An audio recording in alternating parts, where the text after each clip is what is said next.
The wait is officially over, Bears fans. It is the eve of the 2025 NFL Draft, and we're here to talk all things Bears when it comes to Thursday night's round one kicking things off. Welcome in to the Bear Report's NFL Draft Preview Show. I'm Stephen Johnson, joined by Zack Pearson, Usayd Koshul, and Nick Whalen.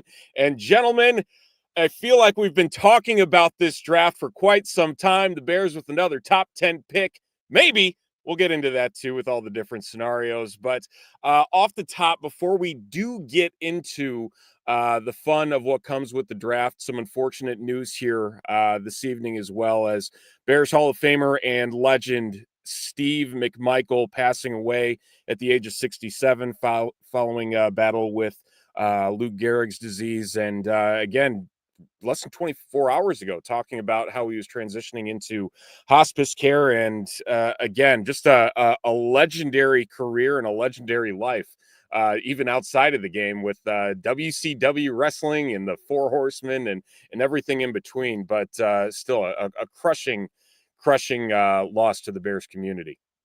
Musician too. Yep. Musician. Yeah. Just tough news. Like you said, on the eve of the draft, and prayers go out to him and his family. At least he's not suffering anymore. And you know what? He battled ALS for a long time. He gave it the tough fight, and gone too soon. I just felt like when you think of that 85 team, he kind of embodies what it was like this undersized, just so tough, was going to get after you and never quit type of player. So, and I think that was part of the best parts of the end of his life, was just seeing him with so many of the Bears and them, going there and supporting him. And you could just tell how close those guys were. So I'm like you said, Zach, I'm glad he's not suffering anymore. But we can honor him. And I'm glad he got in the Hall of Fame before his life passed as well. Yeah.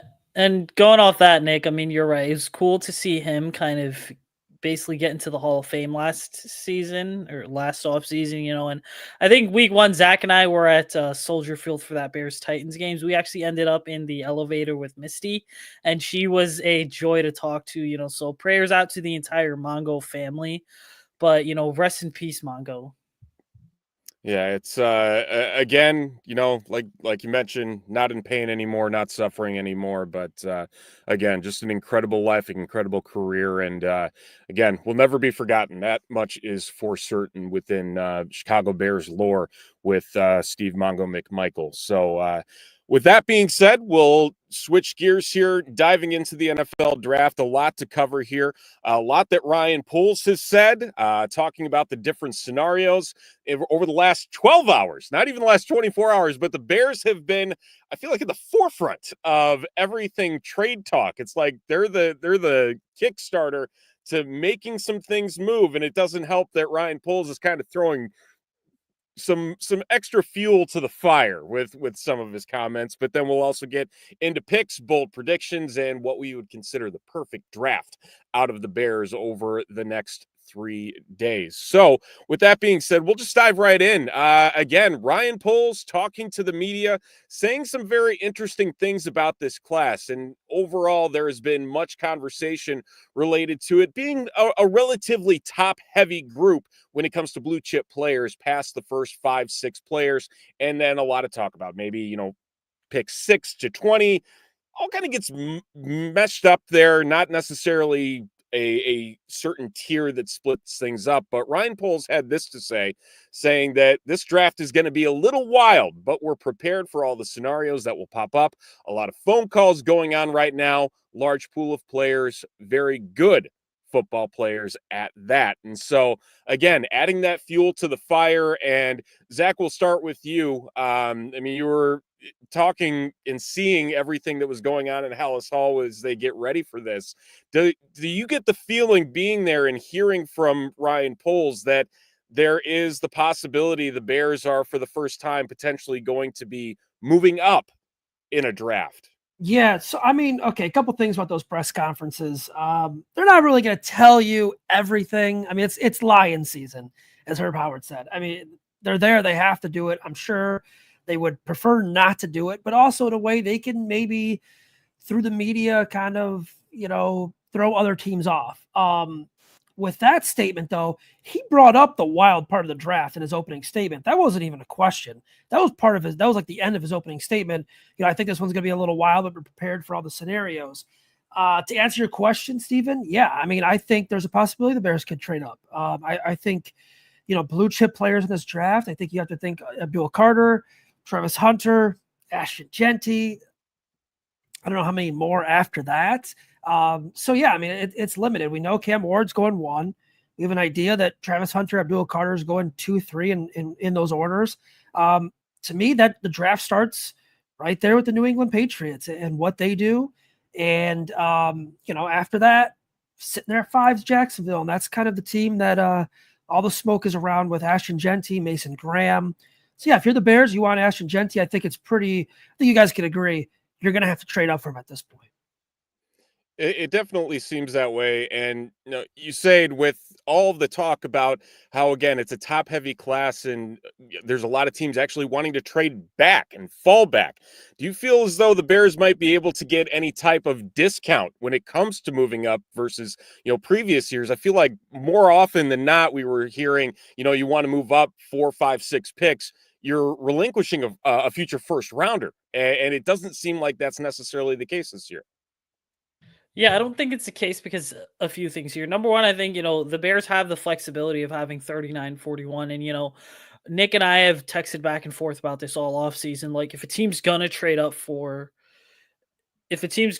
like the Bears, all the other teams are going to want the higher of the 2 picks. So it's like 39's, your best asset to be able to kind of make something happen. In addition to kind of that first round swap. But then I also think, just looking at this whole thing here, like, yeah, maybe the Bears can get a discount if Jacksonville looks at this and says, all right, well, we know we've got our 4 picks inside the top 100 right now. To add that 5th pick for the current state of the Jags franchise makes a lot of sense. And so I do think the Bears can get a little bit of a discount here when it comes to possibly trading up, meaning they don't have to dip into 2026 draft capital, which would honestly, to me, be the best case scenario with the whole thing in order to land Ashton Genty. And I'll say this, the weird part about the Bears right now is it's like they've been so aggressive this offseason in terms of attacking their needs that I would almost not be surprised if they do trade up for Genty, because it could be the icing on the cake on what's been a very aggressive offseason where they've basically been through their actions saying, hey, we're ready to win and we're ready to win now.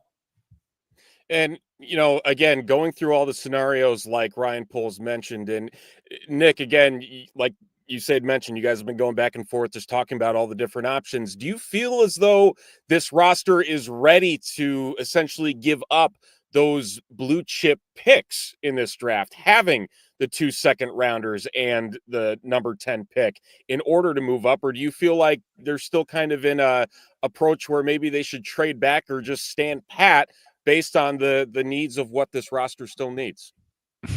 Well, asking me 2 questions both ways, I'm going to answer and say yes. I think that staying at 10, I think, is actually kind of the worst case scenario because there is this drop off in talent. And if they can move up and get Genty, Carter, Graham, depends on how people feel about him, getting that range to get one of those players, I think that's a difference maker right away. If not, I would trade down. And I've talked to Usayd about this. And it looks like that supply demand thing isn't there for teams literally, I think, almost 2 through 10. Like everyone wants to move back. It's like a car lot full of a bunch of new cars and they got to get rid of some of them. Like, okay, you got to sell these at a discount. I think the Bears are the same thing at 10. If they want to move down, they're going to have to sell at not what the trade value is chart, y'all. You guys are looking at like, well, they have to give up this. They don't. I think they're going to get less value, but if they want to move back and get a 3 for moving back when normally people will get a second, I think that's what they'll have to do. So I prefer the trade down scenario over the trade up, but I would hate sitting at 10 and just getting, I would say a B- value. Fair, and it's again the different scenarios playing out and just what could potentially hit the board here. There's specific players I feel as though they have to go the right way in order for the Bears to shift appropriately. And for all those watching online, can you also just if there's any questions that you have as you're watching as well, feel free to drop those in the chat. We're going to be answering those live as we go along here as well. So whether you're watching on Twitter, Facebook, or YouTube, again, feel free to drop those questions in the chat. And again, Genty seems to be the go-to, but again, talking about having to trade up, and it seems as though, again, it could be the talk. It's always trying to break through the rumors of what happens this last week as they try and drum up that okay, well, if this team's gonna come up and try and trade, maybe this team will jump in, and it happens every year, whether it's talking about teams potentially trading up or grabbing specific players, or talking about how terrible certain players test. I mean, CJ Stroud, a perfect example. Everyone wanted to throw him to the curb, and then all of a sudden, no, Texans aren't going to grab him. Why would they grab him? And then there it is, CJ Stroud to the Texans on draft night, and everyone's kind of looking like a deer in the headlights when that hits. And so now it's Ashton Genty, Jacksonville, as the connection. That to me just doesn't feel right. And you say it, I don't know about you. Does that feel like even a scenario that should be considered at this point that could potentially dictate the rest of the first round? I mean, I go both ways on it. I say, yes, it is a scenario that should be considered, because if you are the Jags, you're kind of looking at this, and all of a sudden they've got Liam Cohen there, first-year head coach. He's going to come in. He's going to want, his guys, which is, I guess, going to be his sort of little, revenge of, hey, you guys all made fun of me for saying Duval in the weirdest way possible, but, here we go. I've got legit influence here when it comes to building out this team. But then also, the interesting part about this whole thing is this. I look at Joey Gladstone, the Jags GM, and he obviously comes from a background with the Rams where it's like they invested heavily in running back year after year. Blake Corum, Kyron Williams, obviously Todd Gurley, the high pick that a lot of people remember from 10, 11 years ago. So I could totally see them putting their heads together and saying, all right, let's do this. But then also Cohen's a guy that, Bucky Irving had a damn good season in Tampa Bay last year. So this is one of those situations where philosophically, I would say Genty makes sense. And I know some people are going to say, well, what about Travis Etienne, blah, blah, blah. I think that you get a guy like Genty who's a pure running back. That makes a guy such as Etienne, who is a hybrid type player, right? You can play running back, could also possibly be a slot receiver in Liam Cohen's offense. This opens things up for more. So I think that the two could certainly coexist. And so Genty at 5 is a possibility. Now for the Bears, the last point I'm going to make here is this, is that it's let's just say Genty's off the board. I've gone on the record and I've said, all right, Genty's off the board. I don't think Campbell's going to be there. Maybe it's Membu. Maybe you sit there at 10 and decide to take a Tyler Warren or Colston Loveland, because I don't see Carter being there. I don't see Mason Graham being there. So it's just this completely wide open thing. I think right now for the Bears, let's say Genty goes to the Jags at 5. Your best case scenario, I guess, to trade back is hoping that one of these quarterbacks falls so that someone can move up and you can move back a couple spots. And Nick, talking about the quarterback specifically and building off of that point that Usayd had made, is there a tipping point in your mind related to these quarterbacks? I know last year it was kind of a shock for everybody that Michael Penix going to Atlanta and being the 8 pick there ahead of the Bears, being able to pick up Rome Odunze. Do you feel like there's a scenario in which the quarterbacks kind of tilt that could work in the Bears' favor? Again, saying that, not necessarily the best case if they stick at 10, but if, say, Shedeur Sanders maintains his position there, do you feel like that's going to, pay off more dividends for what Ryan Poles has on the table? Gosh, I wish, but I don't even have a first round grade on any of the other quarterbacks. And it sounds like Shedeur has rubbed people the wrong way a little bit. There's some rumors of Jackson Dart. I mean, I wish, Pittsburgh wants to move up at 10, but I just don't think that they have to pay the price, because the 49ers aren't taking a quarterback at 11. You go down the list, I think they can sit and wait, and they don't have to pay the value to move up all the way to 10. So Unfortunately, I wish the quarterbacks would go in front to push some players down to Chicago, but I don't see that being the case. I'm curious from you guys. This week it's all you're talking about smokes and rumors and stuff. Do you guys like that stuff? Because I love it. It's just like anything can happen. I'm just like, give me more draft rumors. I don't care if it's from a taxi driver or a barber or whomever. Like, I just want to hear all the like crazy stuff because some of it comes true and a lot of it doesn't. I spent 2.5 hours in a Starbucks today working on my final mock, and I switched it from 3 different players based on what you're talking about. And it's still not published. I still have no idea what the Bears are going to do. It's more fun this way from a fan kind of sit back and, see type of deal. Last year, we knew it was going to be Caleb Williams at number 1, kind of took away the excitement. We kind of had an idea a couple of years ago, was it going to be Jalen Carter? Were the Bears going to trade back? Darnell Wright was the hot name. This year, I've probably narrowed it down to a couple names, and I still, like I said, I still can't tell you who it's going to be at number 10. Are they going to trade up? The trade back scenario, I look at it like this. It takes 2 to tango. We could say we'd love the Bears to trade back. It'd be ideal for the Bears to trade back. Who is coming up for a player? Like Nick mentioned, you look after 10, Cowboys, 49ers, Dolphins, Colts. The Colts need a quarterback, but they're not. I mean, they'd be shocked if they spent that, number 14 on a quarterback. Yeah, I don't see anyone coming up again, like the Giants or the Saints, the Browns. I don't see them coming back into the first round at 10 for a quarterback because it's going to be cheaper later on, in the 20s. And yeah, I don't know. It's a tough year to be trying to trade back. I'll say that. Yeah, I mean, I think if anything, the team that's probably sitting the best right now in terms of those trade ups, and again, it depends on whatever the Saints are thinking, because I think that's just kind of the wild card right now. It's the Carolina Panthers sitting there at 8. That, if there is a team that needs to jump ahead of what the Saints are thinking in whatever instance it is, whether they want Dart, whether they want Sanders. And again, I love those stories. I think they're great. I think the rumors, it's chatty high school talk. And it's the only time of the year where you can actually like enjoy it and not feel like you're just reading dirt sheets of just absolute garbage, which is I think it makes the offseason fun in that regard. But it's interesting that all of a sudden is coming out about Sanders now. And so to that point, it makes you wonder, like, was he really a bad interview?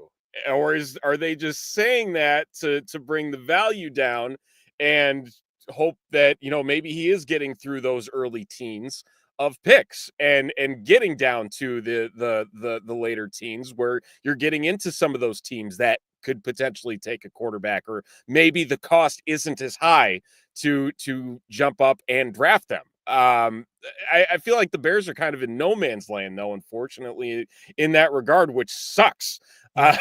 It's not easy. You mentioned the Panthers, and I think they're interesting because, like you said, if a team wants a quarterback, wants it, I'd even say an offensive tackle. I think the Saints, now that they lost, I forgot what's his name. Who's their tackle? They just lost, and then they're not going to Ryan Ramczyk. Yeah, Ramczyk, and they said they're not going to pick up the 5th-year option on Penning.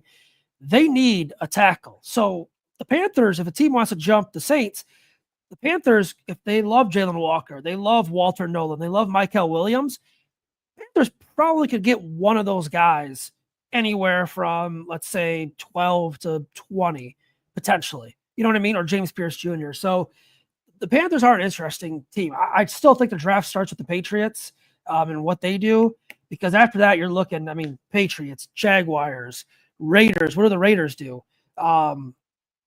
Jets, Panthers, Saints, then the Bears. So it's going to be 35, 40, 50 minutes of just fun right there, because you're going to know for the Bears, either they're trading up for Genty. You're going to know if Warren's off the board. You're probably going to know if Graham's off the board. You're probably going to know if Campbell's off the board, Banks off the board. It's just going to be kind of a wild time there. So to that point, and again, the wildness, what player, if any, because I feel like with all the different mocks that you can do out there and just the way that certain boards fall, do you feel is maybe the most likely blue chip player to make that tumble to number 10 in the Bears potentially? And Usayd, we'll start with you. So I see it's tough for me because it's like, well, what is blue chip in this draft? Obviously, you Right. know, Travis Hunter, Abdul Carter. Now, I'm gonna be honest, like Nick and I were doing a Bears big board, and we're like, Hunter's not on there. I jokingly had Nick convinced that Cam Ward was the number one guy on my Bears board because, like, why would you not want to have a quarterback, right? Got to draft one every year till you get the position right. But so I think the guy that has the best chance of being there at 10 right now is going to be one of the tight ends, right? That's Warren or that's Loveland. Okay. Now, speaking from a mere football perspective here, you know, if the Bears get Colson Loveland, you are basically getting a dynamic receiving tight end who has a very high ceiling that can come in, I think, instantly give this passing game a shot in the arm. And I know some people that are watching this right now are going to say, oh, well, you got a Dunze, you got DJ Moore, but it's like Cole Kmet's good, but 12 personnel, and I'm putting my coach's hat on here, 12 personnel actually works really damn well when you can do what Ben Johnson's trying to do, which is use the running game to set up the pass game, which is going to be a lot of play action pass. And, you know, you get Warren or Kmet on the front side in the flat, or even one of the guys on the back side on a crosser, and all of a sudden it's kind of game over for a lot of teams that have to defend Odunze and more. But then you look at Tyler Warren, I think he's going to be the guy that you kind of move around a bit, like a player that's going to end up being a great tight end, but also is going to be a really damn good H-back as well, which opens up your running game right there. So I think those are the two guys that I would confidently say would be like the blue chip players that make sense. Now, I will say this. Yeah, very smart, Danny D. Loveland greater than Warren. I've been on that train for forever. But I will also say this. The tough part about this whole thing is, let's just say the Bears end up in a predicament where you got two blue chip guys in the trenches, Campbell or Mason Graham, that are there. Well, at that point, who do you go with? And to me, I look at it and I say Mason Graham, damn good. Okay. Will Campbell, also pretty freaking good. Do you feel like your offensive staff and Dan Ruchar, who pretty much said that, you know, you don't see the short arms on tape when you watch Will Campbell, do I think the Bears take him at 10 if he's there? Hell yeah. If it's between him and Mason Graham, yes, because like it's time to go all in on, you know, the quarterback that you've pretty much waited like 2 years to go ahead and get. Nick, how about you? Who do you think's the guy that falls? It's just so ugly. Like hoping like hoping someone good falls in a bad draft class. I mean, it like Carter, despite the injury issues, isn't going to fall. No. I think that's part of the rumors of the Giants wanting to trade out is they have two good DNs. So it's like we don't need this guy, but we can't pass on him. I don't have beyond Genty falling. I don't have any of the other guys as blue chip guys. So if we want to go gray chip or whatever you want to call it, light blue chip, I'd probably say Mason Graham. I think, you know, and again, you'd mentioned, you say Campbell and Graham. I mean, both short armed guys. I don't have Campbell as a tackle. I think he's going to be a solid tackle, but a good interior player, but we don't need that right now. And I struggle a little bit too. I'm curious where you guys are on this. So I put this out today, being a little sassy on Twitter, but you know, the people that, and you see this, you put out the Ashton Genty stuff, right? Who would be my hope would fall, but I don't think so. You know, be like, well, you can't take a running back at 10, even, like, you know, much less trade up. And the franchise tag for running back this year is 13.6. The franchise tag for tight end is 13.8. So I'm like, if you're, hey, no running backs because it's not a premium position, you should be against Tyler Warren and Colson Loveland too, because really there's no difference. None of them are premium position. They're not valued highly in the NFL, so you shouldn't want either at 10.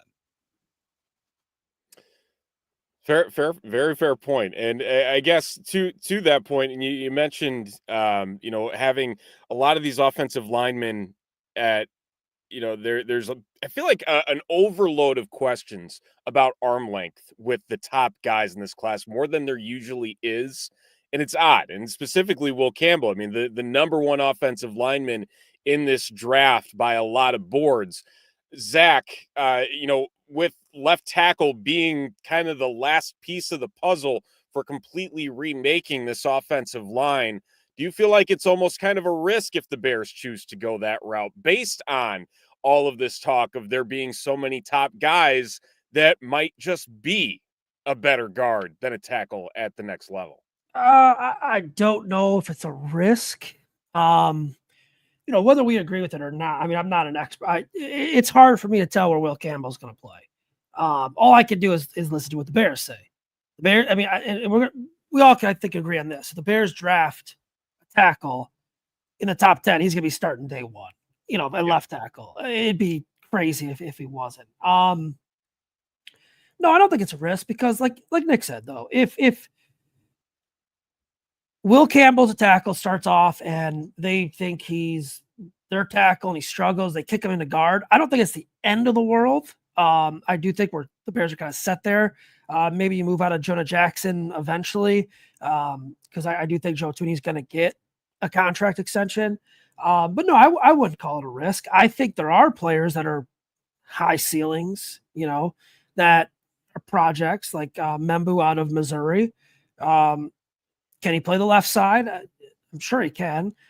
Kelvin Banks was considered a top prospect week one of the college football season. Now, I mean, his name's kind of blowing up a little bit. There's Simmons, there's Josh Connerly out of Oregon. So I don't think it's a risk to take a left tackle because I do think you're going to have to upgrade from Braxton Jones eventually. And you guys have heard me say it. I'm on the board of, I think Braxton Jones has been good. I think he's been fine.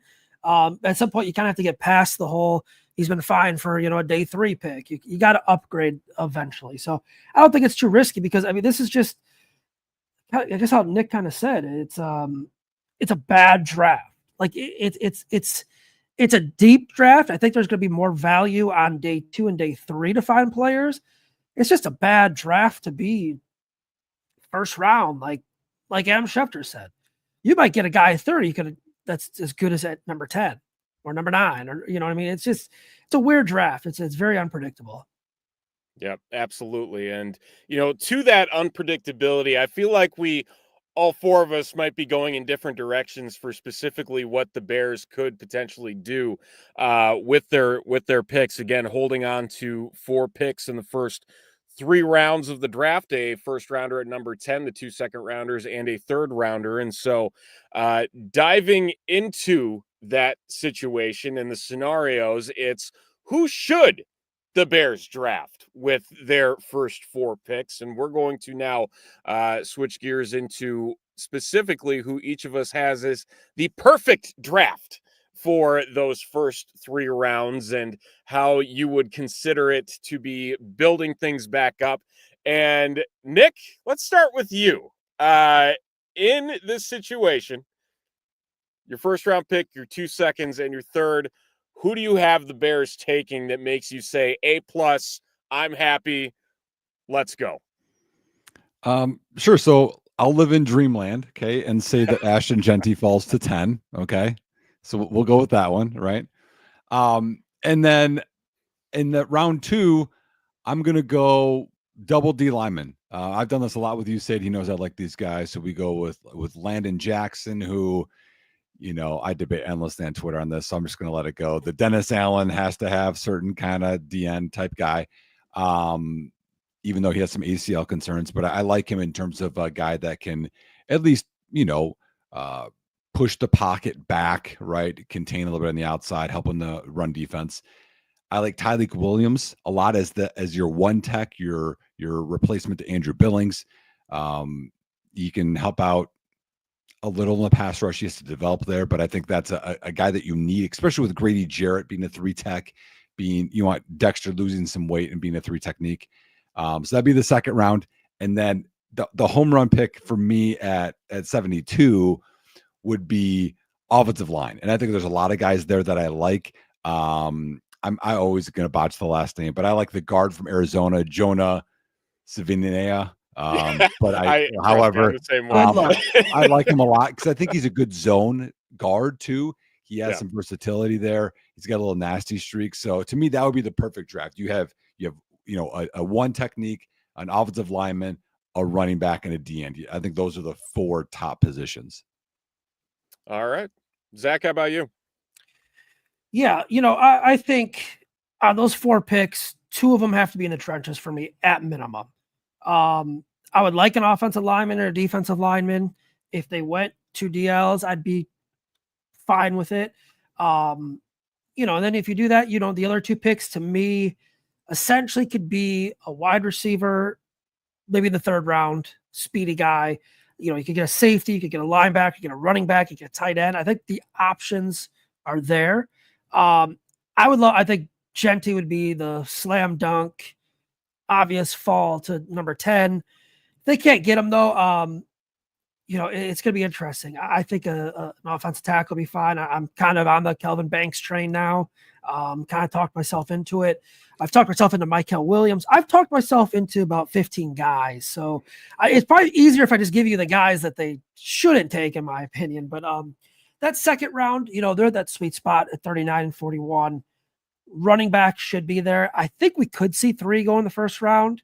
I think Genty will be gone by 10 or at 10. I think Hampton's going to go. And I honestly think Henderson's probably going to be a late round pick. I don't see Hampton falling out of the 1st round at all. Whether it be Denver, whether it be maybe someone like Kansas City, maybe keep an eye on them, I'd say. And then 41, kind of what Nick said, like defensive line would be really interesting to me. Darius Alexander out of Toledo, Alfred Collins out of Texas. Who's the Indiana kid? CJ West, I believe his name is. If they could get that, and then for the 3rd round, man, that's kind of, 3rd round, it kind of goes for me. It's, you could go safety, you could go wide receiver, tight end, linebacker. Honestly, if you wanted to, I really wouldn't be mad at a lot of picks. I know it's not really a great answer, but I just need 2 trenches at least. And a running back, I'd say, it's probably my dream. And then you could kind of have like that quote unquote flex player you kind of thrown in there. All righty. Usayd. So I go back and forth on a lot of this right now. I'm going to go in the camp of I don't see any of the top prospects being on there, which means that the Bears' 10th overall pick is going to be Colson Loveland. Okay. That just, I guess for me, I'm preparing for the worst possible scenario here. So Colson Loveland at number 10. Okay. And then going down to 39, I think that Travion Henderson's going to be there if he ends up falling that far, right? I could certainly, to Zach's argument, see 3 of these running backs going in the 1st round. And, what's so interesting is this, is that if the Bears don't go with Henderson, maybe the other Ohio State guy, Quinshon Judkins, or even a Caleb Johnson is someone that they go with, right? Then you look at 41, I certainly see Walter Nolan from Ole Miss possibly being the pick there. Or the other Michigan D tackle, Kenneth Grant. I think either of those guys would make sense. Regardless, to Nick's point, like, I don't think you can get out of the top 100 in this draft and not have added another interior pass rusher. I mean, whether that is a guy that is going to be a purely interior guy or a guy that, is going to be like your sort of DeMarcus Walker type where he's playing inside or outside, even though DeMarcus Walker isn't with this team anymore, like a hybrid guy basically in the 2nd or 3rd round. And then you look at, round 3 and see, this round's always interesting to me because I look back at Ryan Pohl's draft tendencies in round 3 and it's a lot of like low risk, high reward guys with relatively high athletic scores. I mean, the Bears have had 3 3rd-round picks under Ryan Poles. And their average RAS score was right around a 8. So he's looking for guys that are pretty athletic. But I would say there, Tate Ratledge is a player that I would definitely love to see the Bears take because, maybe this is a team that decides, all right, well, we're going to go ahead and at some point we have to start thinking about the future and we need to sit here and take a guy that we can draft and develop along the O-line to have him take over in a few years. Because I do think that that's something that the Bears are going to have to eventually address. Yeah. And I guess going, so really just kind of setting the bar, low to make sure that you're, jumping over expectations in the 1st round there then, right? Yeah, see, I would say yes, because it's like in an ideal world, I mean, like Nick and I ran through, I think, 16 different scenarios on the Howl of Speed. And one of the things was like, all right, well, what do you do with the first four if Genty's there? Well, then you go Genty, and then that kind of opens up your draft. But like, what do you do if Genty's not there? You take a playmaker instead. Well, then how does that kind of impact the rest of your draft? And it's like some of the scenarios for the first four are interesting because we're like, all right, well, let's just say Ashton Genty's there. Well, then is a Josh Simmons and Tyreek Williams. If Genty's your pick at 10, do you go with both the Ohio State guys? Does that open you up to basically say, hey, we've addressed the two main needs we have, which is trenches plus running back. Let's go ahead and have some fun. Take a linebacker like Carson Schlesinger, who I take full responsibility for getting Nick on the Schlesinger hype train. Or is it like, hey, if you go with a playmaker in round one, then all of a sudden you have to go with offensive lineman in round two, but like one of the offensive linemen that should be in any other draft class, a second round pick, but in this draft class is going to be a end of round one guy is Gray Zabel from North Dakota State. Obviously, North Dakota State's got this weird thing where they just love to make sure that their starters can play 5 of 5 positions, which I quite frankly think is one of the coolest things ever for a lot of these FCS schools. But then it's like, okay, well, if you address the running back in the trenches, do you possibly go and say, well, now we're going to go pass rusher? So it's kind of this like weird situation for the Bears where it goes back to what we were talking about like 20 minutes ago, right? Everything depends on the first round pick. Everything depends on who do you land at 10, and that blows your entire draft class wide open, or it forces it to be a really boring weekend where I think we're all just going to be sitting at the TV ready to fall asleep. I mean, just based on what the draft is looking like so far, and again, just as not as prolific of a class as this was, say, a year ago with all of the quarterbacks going. I mean, the opportunity for that is probably higher than it normally is on any given year, but that's the fun with years like this. But it is interesting because I think if you were to rank maybe the top 4 needs that the Bears have, you can talk running back, you can talk tackle, linebacker, edge, and D tackle. It's probably the 5. Maybe you want to throw safety in there if you want to look at something that's more down the line in the future. But this is my main concern, is because I think you hear a lot of talk, and I agree. If Ashton Genty is there, you grab him. Because I think there's a lot of risk that the other guys, Marion Hampton, Travion Henderson, they might not be there for that first, second round pick for the Bears. If you want to try and shore things up, it might turn into a situation where, yeah, it sounds great in the grand scheme of things, but just how realistic is it? But I'm gonna be a little out of the box here. I want Jalen Walker. I really, really want him off the edge.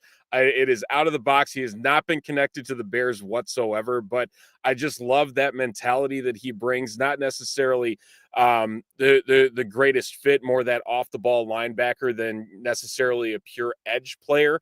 But I feel like that's the one position the Bears have kind of ignored to what is currently being built, and it's been going back. I mean, you can talk about Dio Adangbo being a guy, but in the grand scheme of things, he is a project, and so they need to bring in either other projects or solid players. And I think it would be fun to have him there, to put in a type of hybrid role, and somebody that I think Dennis Allen could have a lot of fun with when it comes to that position. And then I would hope that Travion Henderson is there in the second round with that first pick, and then following that up with Josh Connerly Jr. at left tackle. I think that would be a fun second round for them. And then finally turning it back to the interior, and is doing the TikTok reels about all these different guys. And the more I read about this guy, I think he would just be fun to stick in the middle of a defensive line, and that's Alfred Collins. He's just so damn big that he would just be a great run stopper and defensive tackle to just throw in there. I mean, 6'6", 330 pounds. I just feel like that would be something that could really engage the trenches on the defensive side of the ball. So again, a few guys that not necessarily have been connected to the Bears, But again, I think it would be a fun draft and something that maybe leads to a little bit more promise and you know outlook that might not necessarily achieve what the Bears really need to achieve, but I'd be excited about it. So talking about those picks, and I know it came up a couple times. Nick, I gotta ask you, because we're talking in the back here. Sell Mike Green at number 10. We should preface this by saying when Stephen and I recorded last week, there was someone in our chat. I have no idea who it is. It's probably a subscriber. Thank you for subscribing. And he was what was he talking about, Stephen? Like Mike Green, like he didn't want nothing to do with Mike Green. I said, show up Wednesday night. Yeah. And chat in here and let's see. I haven't seen him, so maybe he'll pop out. I have no idea. Well, adding to this, we just had like a group call, I don't know, last week or week before, just to like, kind of get set up for the draft, y'all. So we got some fun stuff planned moving forward. And my name I typed in Mike Green is our pick at 10, or like pick Mike Green at 10. So I think here's something that's interesting is, the rumors today floating around of the Bears trying to move up to get Abdul Carter. Mike Green is the same size, a little bit shorter arms, but it's the same type of player. And so for me, Mike Green would be the pass rusher that they don't have. They have the bigger guys that can help push the pocket back, but they don't have the technician, the speed guy who has counter moves, who can actually finish and get sacks. I like Montez Sweat, y'all, but Montez Sweat's like a 8 to 12 sack guy is probably his max. That's just who he is. He's really good against the run. He's a really good effort player. He's a good guy in the locker room. Jalen Walker is also a good locker room guy, Steven, that I've heard. That all those Georgia defenders said if there was one guy they could bring with them to the NFL, they all said Jalen Walker. So I think that speaks to his leadership skills. But Mike Green, the one thing I know there's the off the field stuff. Again, we don't know all of that, so I'm going to push that aside. But here's the thing that I think is shocking that we don't even talk about. Mike Green, again, started at Virginia, was at Marshall. He's mocked mid-first or higher everywhere. He went to Marshall. This is like going to Toledo, and you talked about the D tackle Darius Alexander and being projected as a mid-first round pick or higher. There's something to his game, and the passing game is so important. Sacking the quarterback and finishing, unlike Shamar Stewart, unlike Michael Williams, is important. And so to me, having a finisher as a guy that can mix in this group, you were talking about Jalen Walker, who I think won't be available at 10. I think Mike Green would just be fantastic to actually complete this defense and open up things for the rest of that D-line. So, and it's interesting because, obviously the Bears had an opportunity 2 years ago to put a really good player on their defensive line, and the allegations came about. They trade back one pick with the Eagles, Jalen Carter, a lot going on there. Do you feel as though, there's any potential for Ryan Poles to say, okay, maybe we need to potentially look past that? Because I feel like often he just kind of removes those players from his mind altogether if there's any type of character issues. Do you feel like maybe even with the coaching staff in place now and having maybe stronger leadership within that coaching staff, that mindset may have changed? The one thing that I think about with Jalen Walker that we forget is, like leading into the draft, Jalen Walker had we were watching the video of him talking to the police. I was like, okay, this doesn't look good. And it was really tragic because he lost teammates and stuff. Yeah. But then he had his pro day workout where he looked terrible. He couldn't even finish his pro day workout. And that's like, if you play volleyball, that's someone passing it to you and setting it right over the net, and you just have to tap that thing and you're going to get a point. It's like, the quarterbacks, they have all of the passes all drawn up. They already know the flow of everything. Like you can't mess up a pro day workout. He couldn't even finish it. And so to me, that was almost a bigger red flag. It's like, is this guy even prepared for the NFL? Is he prepared for all this stuff? So there was a lot of negative momentum going into it. And Mike Green, we're not hearing that stuff. We're not hearing the the reports, all the stuff, at least I'm not, isn't there right now. And so to me, I think that's a little bit different. So I think you could, as you're speaking to, like, you have Grady Jarrett, you have some other veterans in that room right now. If you wanted to move to this and be like, hey, everything recent has been good with this guy. Let's see if it can work out, especially if the draft plays out how we're talking, where we're in no man's land. It's like, okay, no man's land. You talked about Kelvin Banks, Zach. I think of him as an interior guy.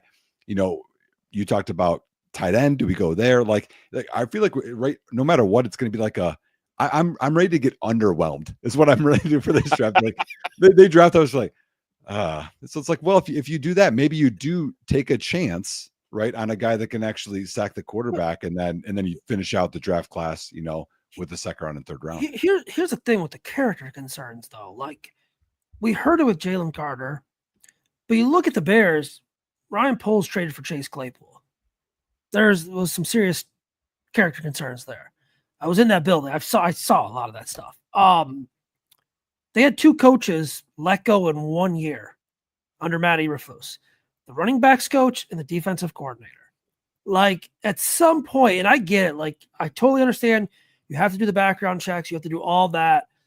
At some point, though, you have to kind of look at your own building too and be like, well, we're making a big deal about character concerns, but we've had this happen before. You know what I mean? Like, in a way. And everything that happened last year with the coaching staff and the head coach, like, brushing away 9 yards like they didn't matter when they mattered, and him doubling down. And you're hearing it now, like Caleb Williams doing the interview with the Esquire.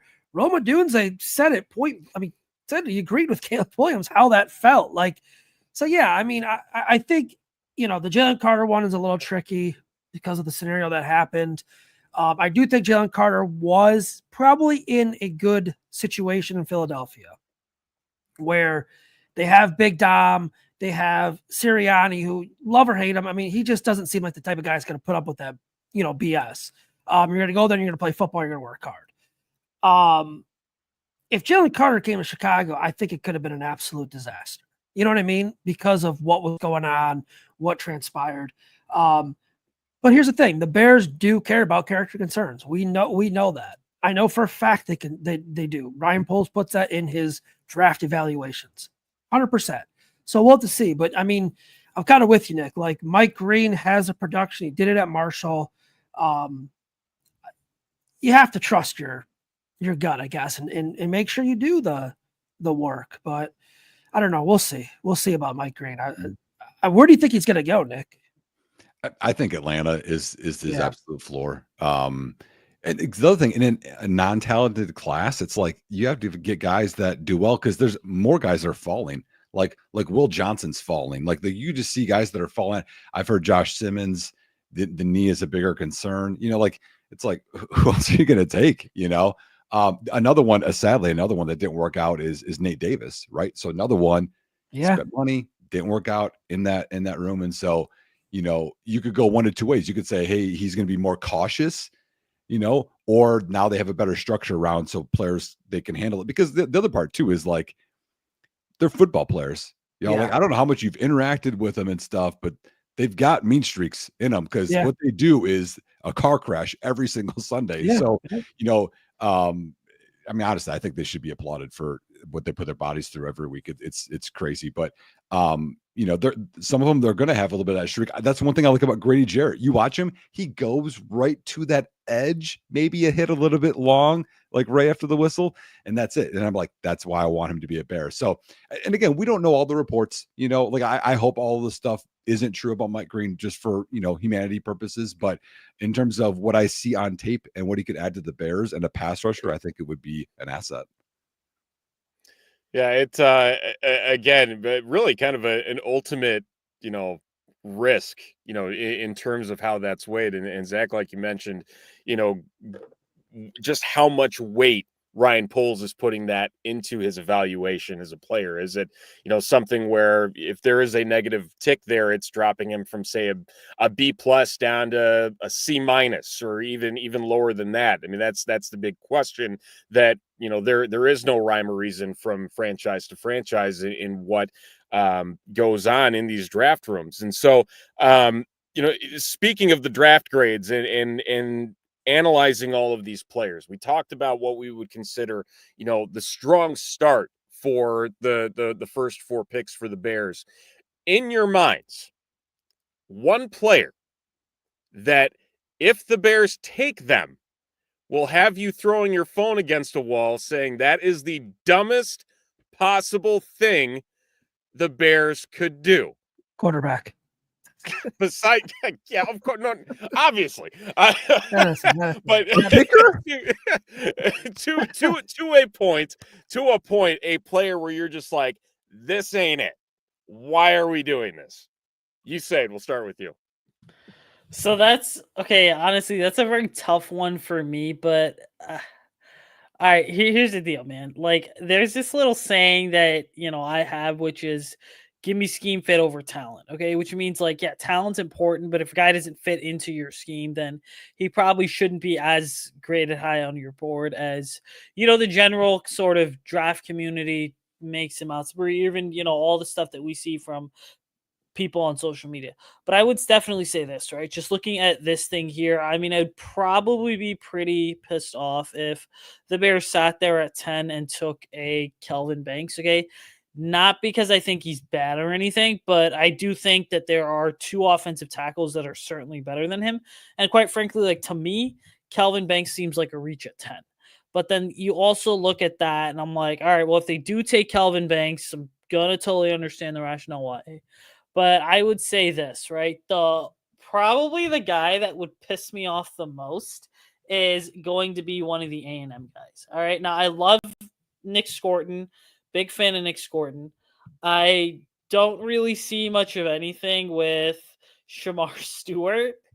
This is a situation to where I'm like, as a coach, right? Like, you figure out ways to make good players fit into your system, whatever system it is you're running.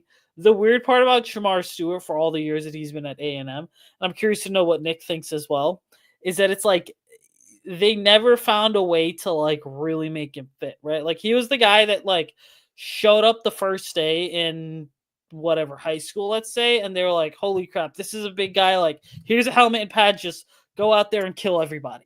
Like, that to me is the type of player that he is, where I just don't really see the appeal with him. And to me, like, he would probably be the freaking riskiest pick on the planet, But I will say this though, like, people Google my live stream reactions and stuff over the last couple of years.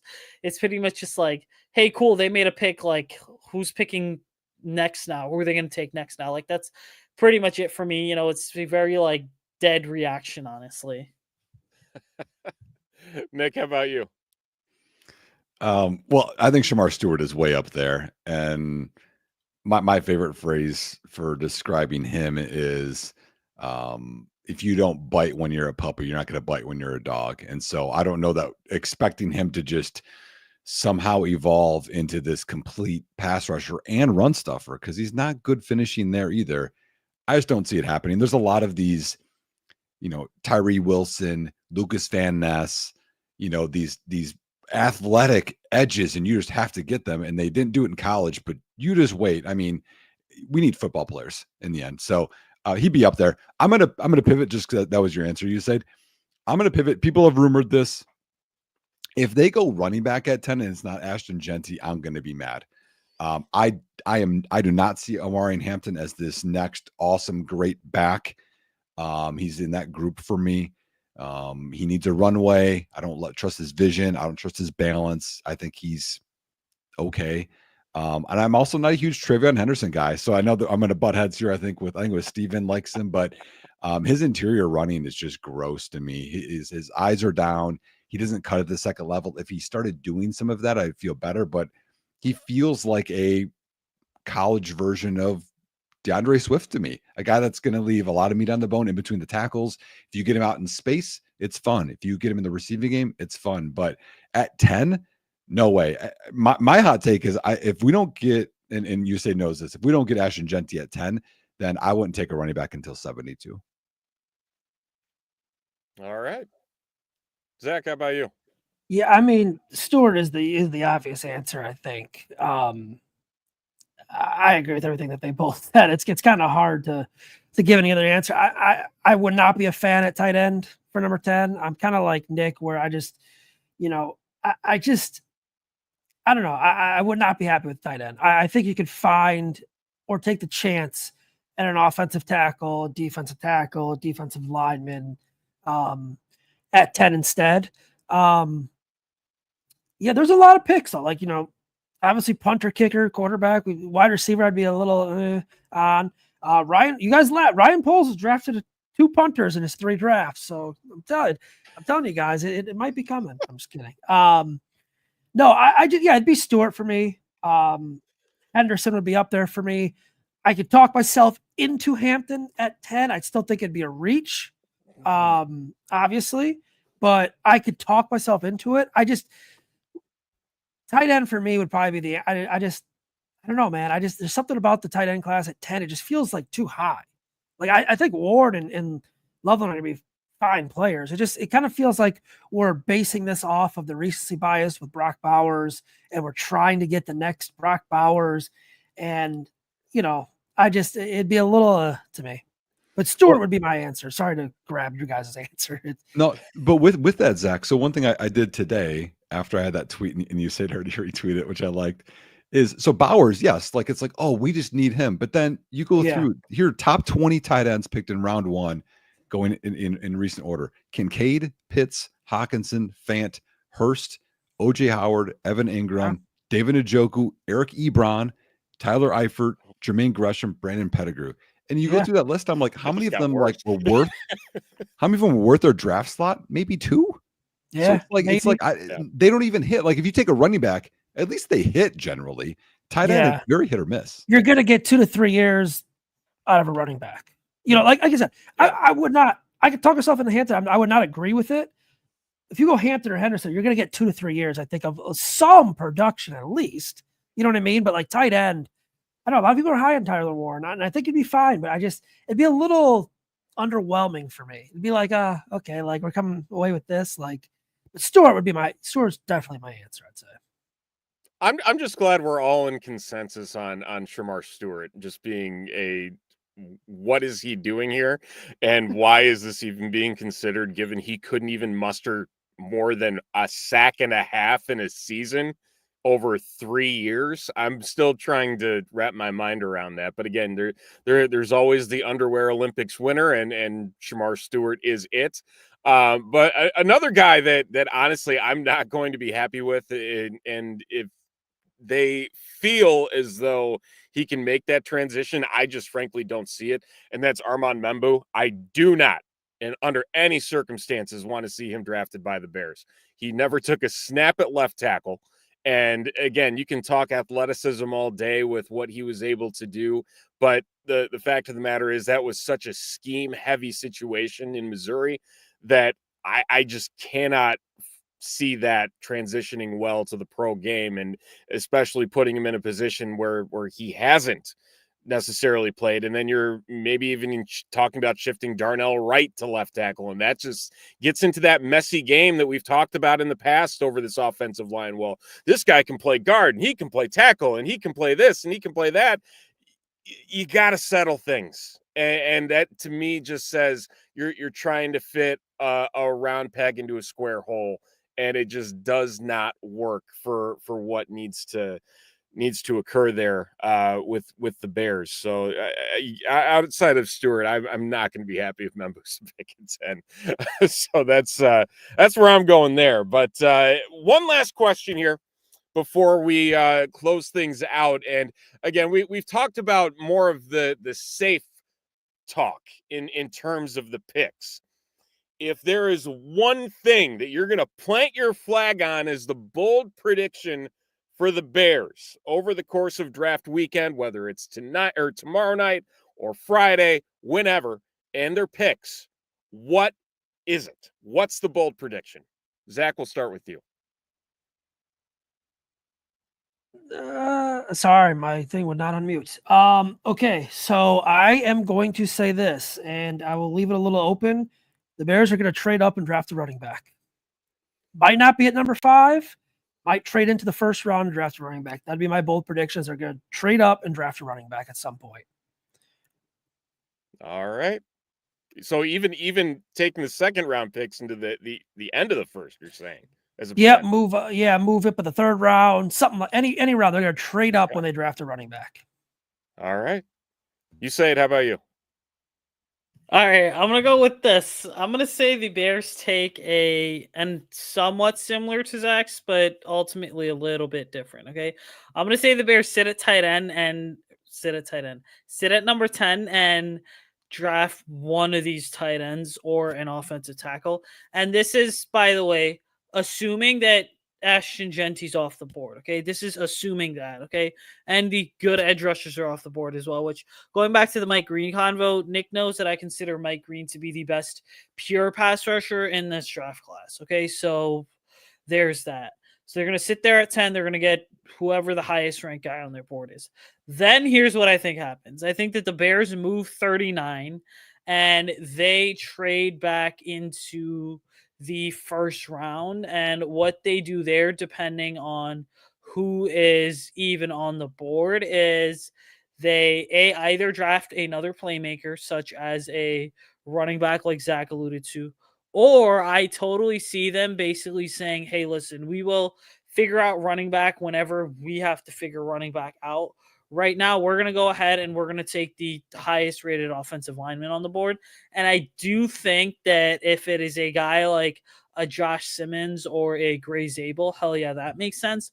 Or I would even say this, that if the Bears are going to address the trenches, they take one of the Ohio State guys, one of the Ohio State pass rushers in JT Tolomolu or Jack Sawyer, who, quite frankly, I think really could fit what Dennis Allen wants to do on defense. All right. Nick. Since you said made a couple, I'm going to do two here. Okay. So, and they're going to get tied together. My bold prediction is that the Bears do not draft an offensive lineman on day one or day two. Okay. Wow. And I think people have PTSD of the Bears O-line. They have to get a backup that's really good, and they have to get a left tackle that's good. They have to, Mike Clay, Usayd knows this. Mike Clay maps out the units across the NFL. He works for ESPN. He has the Bears as one of the top 3 offensive line units right now. That's with Braxton Jones at left tackle. That's with Crown Magaji at left tackle. People talk about backups. Not many teams have a day 2 pick as a swing tackle right now. Not many people have a backup interior lineman they're paying $4 million to. That's Ryan Bates. I know you guys don't like them, Bears fans.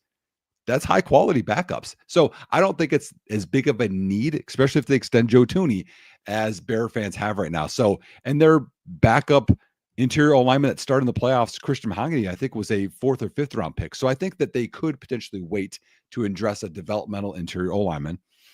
And the other prediction, because that pick is available now, I think that they're going to take a defensive back on day 2, whether it's safety or corner. I think that this new regime is inheriting Tyreek Stevenson, and we don't know that if they believe in him or not. So I think it could be safety, which is a big need in my opinion, or corner on day 2. All right. No, I kind of hope they take a safety. I think they need something there at safety. So I like that with what needs to happen, because I mean, who knows what's going on with Jaquan Brisker, and who knows what Kevin Byard's looking at past this year with his contract situation, and frankly, he's not getting any younger. So I mean, what you've been getting out of him thus far, I'd say, is a pretty solid situation. But yeah, no, I'm all for that. I'm gonna wish a scenario into existence here. I think it's ridiculous that the Giants are being pushed to Abdul Carter so much at 3. The fact of the matter is, Russell Wilson ain't what he used to be. With the and signing with the Giants, short-term deal, they still need a long-term solution. I think Brian Daboll's going to cause a ruckus in New York. He's going to draft a quarterback at 3, or he's going to trade back with a team that needs a quarterback. And that's going to open the Bears up to move up to the Patriots at 4 and grab Abdul Carter.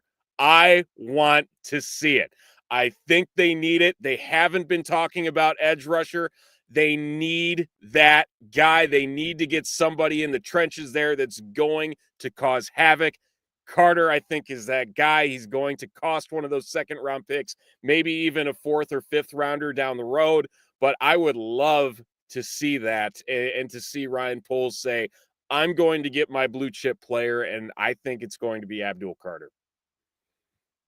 So again, a lot of moving pieces there, Yeah. but I will be extremely happy if that comes to fruition.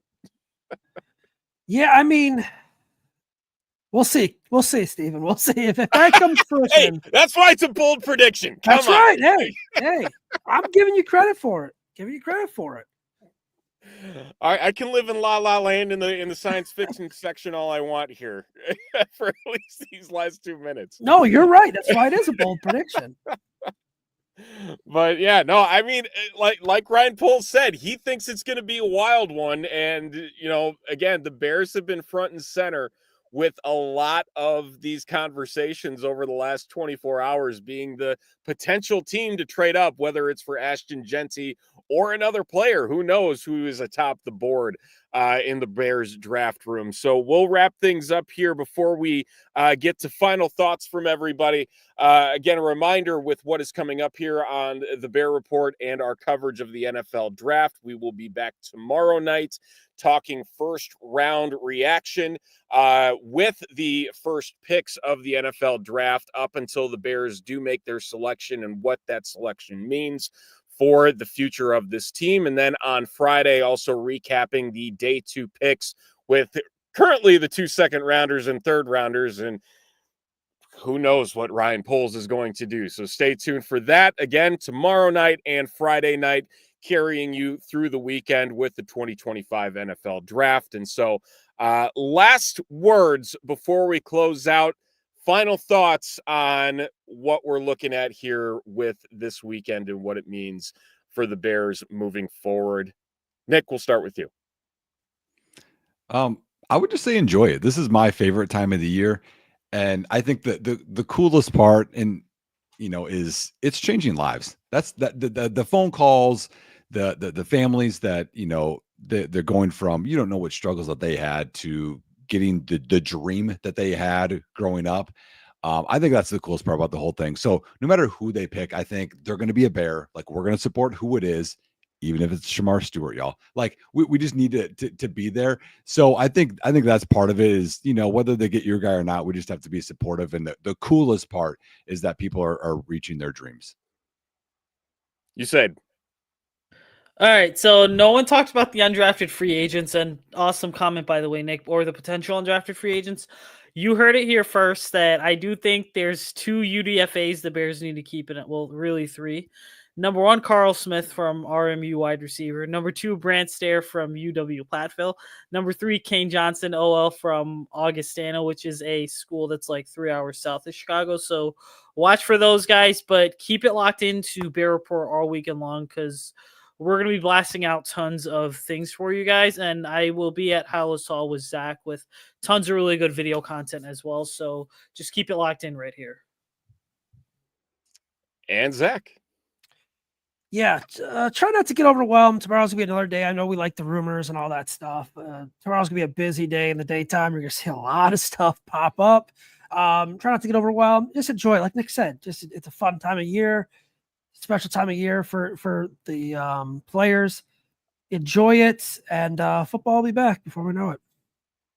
That it will. And I gotta say, if the stars are potentially aligning here for Ashton Genty to be a Bear, I do love that he is treating Green Bay for the city that it is and saying there ain't much to do here. Yeah, Green Bay sucks, and we are hopeful that he's there and the Bears make a pick at number 10, and he's going to be it for a big weapon in this offense moving forward. But echoing that, enjoy it. It is always fun talking about everything leading up to the big days on the board, whether it is day 1, day 2, or day 3.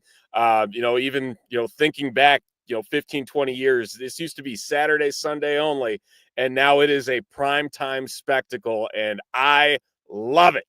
every single piece of it I absolutely love, and it's great to see it continue to grow in interest. And good luck to all of you driving up to Green Bay trying to see this in person, because being up there for games, I gotta imagine it's going to be a hell of a lot harder to get out of Green Bay following Thursday night's festivities. So I'm gonna say one thing. I if you want to go to the draft, go. I'm gonna tell you right now, it is not worth going at all. It is better to sit at home, watch it, have your phone on, get your snacks, your drinks. I've done the draft twice. It's not worth it. I've done it as a fan twice. It is very, very stale, I'd say. But try it once. Maybe everyone else disagrees. I will say this is just not worth it, man. It is just so boring. Chicago got lucky with the 2 drafts that they hosted. Yeah, Chicago wasn't bad. It's just you're sitting there and you're just waiting for the picks to come across. I don't know, you stand most of the time. It's just And you have to get there at the crack of dawn in order to get a decent view of everything. Do it as a fan once. The experience is cool, but then go to the hotel and watch the rest of it or something like that. Figure it out some way, somehow. Yeah. But that's going to do it for the Bear Report's NFL Draft Preview Show. For Nick Whalen, Usayd Koshul, and Zack Pearson, I'm Stephen Johnson. Thanking you for watching and listening as we break everything down with what the Bears could potentially do in this weekend's NFL Draft. And again, Thursday night and Friday night, we'll be back with more reaction and content right here at bearreport.com and all of our social media channels and YouTube. So until then, have a great rest of your evening, and we will talk to you night 1 of the NFL Draft. Take care.